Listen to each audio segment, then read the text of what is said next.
আসসালামু আলাইকুম, সবাই কেমন আছেন? পেজে কয়েকদিন যাবত ঢুকাই যাচ্ছে না।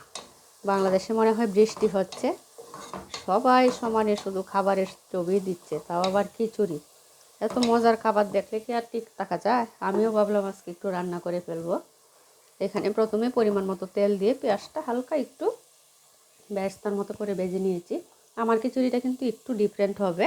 প্রথমে আমি মুগ ডাল আর মুসুরের ডালটা ভেজে নিচ্ছি।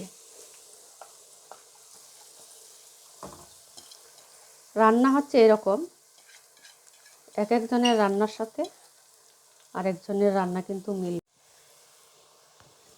ডালটা 10 মিনিটের মতো একটু ভেজে নিয়েছি। এখন দিয়ে দিব চাল, এটা হচ্ছে কালো জিরা চাল। এখন চালটাও একটু ভেজে নিচ্ছি।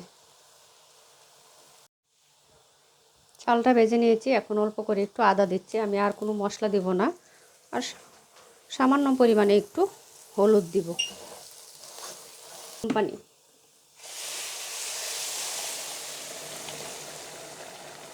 পানি কিন্তু আমি কম দিচ্ছি, যেহেতু মাংস দিব, মাংসটাও কিন্তু ঝোল ঝোল আছে।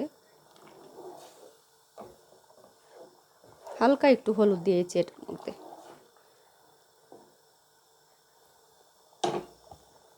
দিব রান্না করে রাখা মাংস।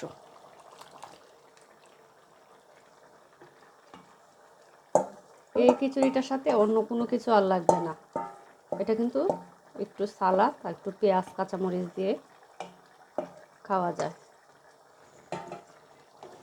এখন ভালো করে মিক্সড করে একদম দমে রেখে দিব। দেখুন কত ঝটপট একটা খিচুড়ি। মাংস যদি এভাবে রান্না করা থাকে তাহলে খিচুড়ি রান্না করাটাও কিন্তু অনেক সহজ হয়ে যায়। তবে মাংস একটু বেশি পরিমাণে দিতে হয়, তাহলে খিচুড়িটা অনেক মজা হয়। দেখি খিচুড়ির কী অবস্থা।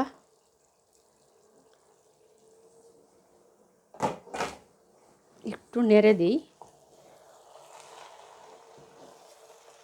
এটা কিন্তু বোনা বোনা হবে খিচুড়িটা।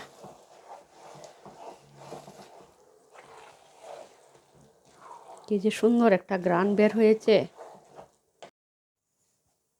দেখি খিচুড়িটা কত দূর হলো।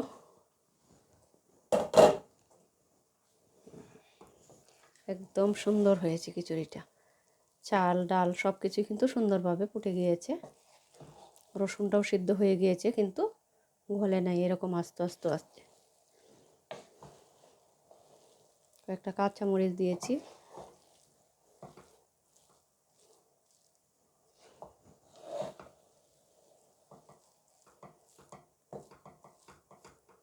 এখন চুলা অফ করে দেব।